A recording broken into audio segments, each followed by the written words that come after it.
Kung datos lang ang pag-uusapan, maganda ang ating ekonomiya, tumaas ang kumpiyansa ng mga negosyante. Bumaba ang inflation, dumami ang trabaho. Ngunit ang lahat ito ay palamuti lamang, walang saysay, kung ang ating kababayan naman ay hirap pa rin at nabibigatan sa kanilang buhay. Kaya sa huling 3 taon ng administrasyon, ibubuhos pa natin ang lahat-lahat, hindi lamang upang mapantayan, kundi mahigitan pa ang pagbibigay ginhawa sa ating mga kababayan.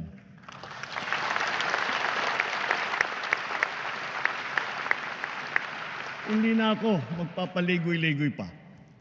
Maayos na hanap buhay talaga ang mabisang pantiyak laban sa kahirapan at laban sa gutom. Dumarami ang mga nalilikhang hanap buhay sa ating bansa ngayon.